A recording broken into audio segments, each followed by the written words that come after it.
आज का हमारा विषय है छत्तीसगढ़ में आरक्षण तथा भारत में आरक्षण का इतिहास। तो शुरू करते हैं। छत्तीसगढ़ में आरक्षण विवाद।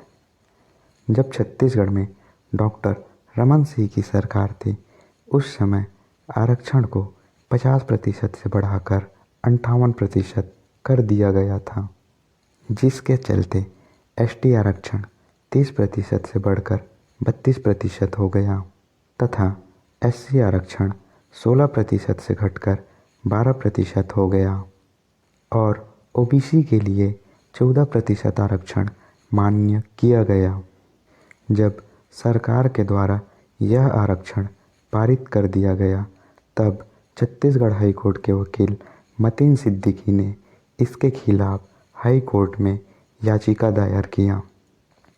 जब 2012 में याचिका दायर किया गया, तब से इसकी सुनवाई लगातार चलती रही और 2012 में लगाई गई याचिका का परिणाम 2022 में एक दशक बाद आया, जिसमें कोर्ट ने सरकार के आरक्षण को खारिज कर नियम को खत्म कर दिया। कोर्ट ने अपना बयान दिया कि आरक्षण 50% से अधिक नहीं हो सकता। अगर 50% से अधिक होता है तो यह संविधान के मूल संरचना की अवहेलना है। इसी क्रम में छत्तीसगढ़ हाई कोर्ट ने अपना फैसला सुनाया, जिसके चलते 19 सितंबर 2022 को मुख्य न्यायाधीश अरूप कुमार गोस्वामी और न्यायमूर्ति पी साहू की पीठ ने शैक्षणिक संस्थानों और सरकारी नौकरियों में आरक्षण में 58% की सीमा को रद्द कर दिया तथा इसे असंवैधानिक बताया और कहा कि आरक्षण की सीमा 50% से अधिक नहीं बढ़ाया जा सकता। अरूप कुमार गोस्वामी 12 अक्टूबर 2021 को छत्तीसगढ़ की राज्यपाल अनुसुईया उइके ने जस्टिस अरूप कुमार गोस्वामी को छत्तीसगढ़ हाई कोर्ट के 14वें न्यायाधीश के रूप में शपथ दिलाई। वर्तमान में अरूप कुमार गोस्वामी छत्तीसगढ़ हाई कोर्ट के मुख्य न्यायाधीश हैं। छत्तीसगढ़ के पहले यह आंध्र प्रदेश हाई कोर्ट के मुख्य न्यायाधीश थे। भारत के संविधान के अनुच्छेद 222 में उच्च न्यायालय के न्यायाधीशों के स्थानांतरण संबंधी प्रावधान किया गया है। हाई कोर्ट की बात की जाए तो इसका उल्लेख संविधान के अनुच्छेद 214 में है। वर्तमान में पूरे भारत देश में 25 हाई कोर्ट हैं। हाई कोर्ट के मुख्य न्यायाधीशों की नियुक्ति राज्यपाल के द्वारा की जाती है और सुप्रीम कोर्ट का उल्लेख संविधान के अनुच्छेद 124 में है। सुप्रीम कोर्ट के मुख्य न्यायाधीश की नियुक्ति राष्ट्रपति के द्वारा की जाती है। वर्तमान में भारत के मुख्य न्यायाधीश DY चंद्रचूड़ हैं। यह भारत के 50वें मुख्य न्यायाधीश हैं। इनके पिता YV चंद्रचूड़ भी भारत के मुख्य न्यायाधीश रह चुके थे। नया आरक्षण बिल 1 दिसंबर 2022 को छत्तीसगढ़ विधानसभा में पास होने के बाद संवैधानिक मान्यता के लिए राज्यपाल के पास गया था। विधानसभा में औपचारिकता पूरी करने के बाद संसदीय कार्य मंत्री रविंद्र चौबे, विधि मंत्री मोहम्मद अकबर, आबकारी मंत्री कवासी लखमा, खाद्य मंत्री अमरजी भगत और नगरीय प्रशासन मंत्री शिव डहरिया ने रात को ही राजभवन में पहुंचकर यह बिल राज्यपाल को समर्पित किया तथा राज्यपाल ने कहा कि वह इस विधेयक पर अगली सुबह अपनी हस्ताक्षर कर देंगे। 5 मंत्रियों ने दो बिल प्रस्तुत किया।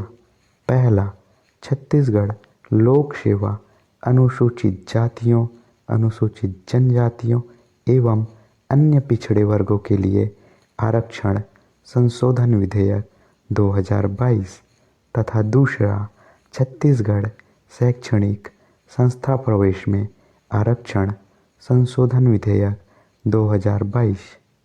वर्तमान में राज्यपाल ने इस पर साइन नहीं किया क्योंकि मंत्रियों ने सिर्फ बिल प्रस्तुत किया, उन्होंने क्वांटिफिकेबल डाटा का प्रमाणीकरण नहीं दिया।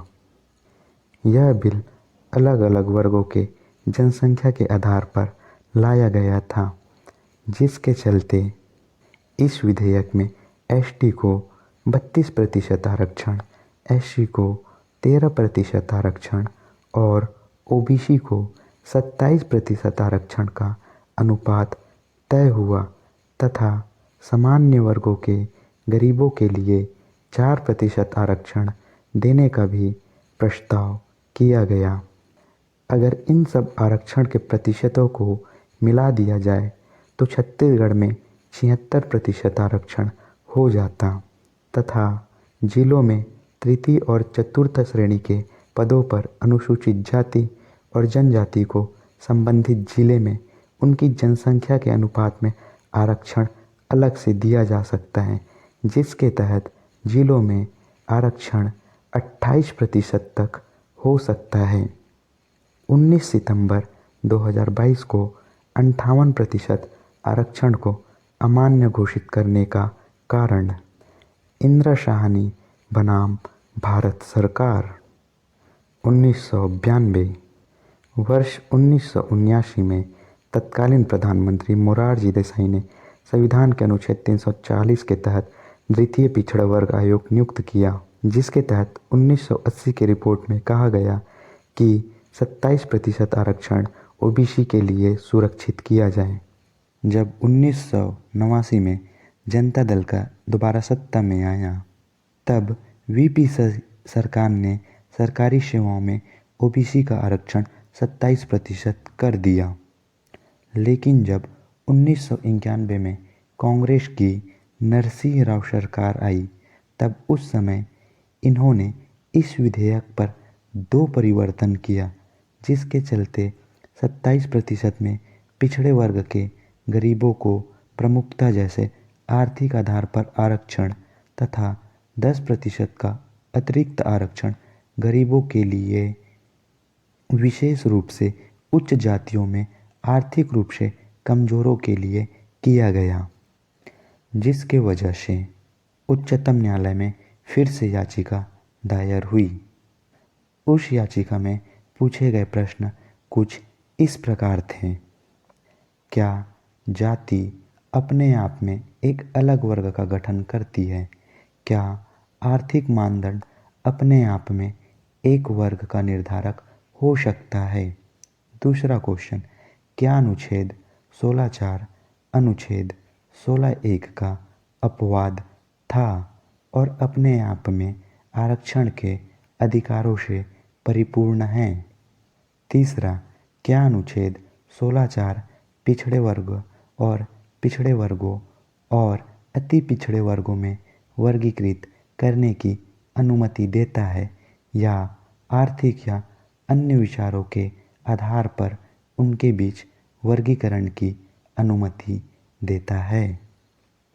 अनुच्छेद 16 में लोक नियोजन के विषय में अवसर की समानता बताई गई है, जिसके तहत किसी भी नागरिक के साथ भेदभाव नहीं किया जा सकता या केवल धर्म, वंश, जाति, लिंग, जन्म का स्थान या निवास के स्थान पर राज्य किसी भी रोजगार एवं कार्यालय के लिए अयोग्य नहीं ठहराया जाएगा। द्वितीय पिछड़ा वर्ग आयोग के अध्यक्ष बीपी मंडल थे। अनुच्छेद 16 का अपवाद है, राज्य नियुक्तियों के आरक्षण की व्यवस्था कर सकता है या किसी पद को पिछड़े वर्ग के पक्ष में बना सकता है जिनका कि राज्य में समान प्रतिनिधित्व नहीं है। जब उच्चतम न्यायालय से याचिका में यह प्रश्न पूछे गए तो अदालत ने अपने फैसले पर निम्नलिखित नियम निर्धारित किए। पहला, अनुच्छेद 16(4) में पिछड़ा वर्ग अनुच्छेद 15(4) में उल्लेखित सामाजिक और शैक्षणिक रूप से पिछड़े वर्गों से भिन्न था। अनुच्छेद 15 में कुछ आधारों पर विभेद का प्रतिषेध बताया गया है। राज्य किसी नागरिक के लिए प्रति केवल धर्म, मूल वंश, जाति, लिंग या जन्म स्थान को लेकर विभेद नहीं करेगा। वहीं अनुच्छेद 16 में बताया गया है कि लोक नियोजन के विषय में सरकार सभी को अवसर की समानता देगी। इसी समय क्रीमी लेयर की अवधारणा रखी गई और यह निर्देश दिया गया कि पिछड़े वर्गों की पहचान करते समय ऐसे क्रीमी लेयर को बाहर रखा जाए जिसकी वार्षिक आय 6 लाख से अधिक है तथा वह व्यक्ति छूट सीमा से अधिक संपत्ति अर्जन करता है। जो 6 लाख रुपए क्रीमी लेयर के बाहर रखा गया है वह वर्तमान की स्थिति में है। जब 1992 में यह बात आया उस समय क्रीमी लेयर सिद्धांत के तहत 4.5 लाख रुपए सालाना मलाईदार परत के अंतर्गत आते थे।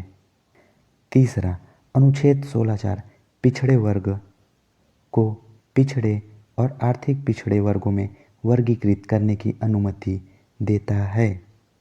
चौथा, आरक्षण 50% से अधिक नहीं होगा। इसके अलावा प्रोन्नति में आरक्षण की अनुमति नहीं होगी, अर्थात ओबीसी अपने पद में आने के बाद किसी भी प्रकार के आरक्षण का हकदार नहीं रहेगा।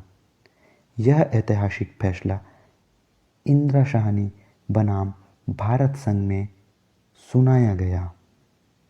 यहीं से पहले बार क्रीमी लेयर की अवधारणा अन्य पिछड़ा वर्गों के लिए लाया गया।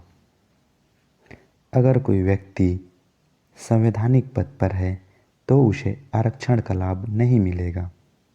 अगर छत्तीसगढ़ राज्य सरकार आरक्षण को अनुसूची 9 में डालती है फिर भी इसे अदालत में चुनौती केशवानंद भारती बनाम भारत सरकार 1973 के तहत दिया जा सकता है, क्योंकि केशवानंद भारती बनाम भारत सरकार में सुप्रीम कोर्ट ने कहा कि अगर कोई बिल संविधान के मूलभूत संरचना को नुकसान पहुंचाता है तो उसे न्यायालय में चुनौती देकर अमान्य घोषित किया जा सकता है। केशवानंद भारती मामला 1973 भारत का सबसे बड़ा संवैधानिक पीठ था, जिसमें उच्चतम न्यायालय के 13 न्यायाधीश शामिल थे। इसी वजह से केशवानंद भारती मामला भारत के संविधान का मूल संरचना को निर्धारित करता है। भारत में आरक्षण का इतिहास। भारत में आरक्षण की शुरुआत 1882 में हंटर आयोग के गठन के साथ हुई, जिसके अध्यक्ष थे विलियम हंटर। जब हंटर आयोग का गठन हुआ उस समय ज्योतिराव फुले ने सभी के लिए निःशुल्क और अनिवार्य शिक्षा तथा अंग्रेज सरकार की नौकरियों में आनुपातिक आरक्षण प्रतिनिधित्व की मांग की। ज्योतिराव फुले की प्रख्यात रचना गुलामगिरी है। इसी के तर्ज पर 1891 में सरकारी नौकरी में आरक्षण का मांग किया गया। 1901 में महाराष्ट्र के सामंती रियासत कोल्हापुर में साहू महाराज द्वारा आरक्षण की शुरुआत की गई। यह अधिसूचना भारत में दलित वर्गों के कल्याण के लिए आरक्षण उपलब्ध कराने वाला पहला सरकारी आदेश है। मतलब दलित वर्गों के लिए सबसे पहला आरक्षण सन 1901 में लाया गया। इसके बाद 1909, 1919 और 1935 में भारत सरकार अधिनियम में आरक्षण का प्रावधान दिया गया। जब भारत आज़ाद हुआ उसके बाद 26 जनवरी 1950 को भारत का संविधान लागू हुआ, जिसमें आरक्षण का प्रावधान शुरुआत के 10 वर्षों के लिए था। वर्तमान में इसे हर 10 साल के बाद संवैधानिक संशोधन कर बढ़ाया जाता है।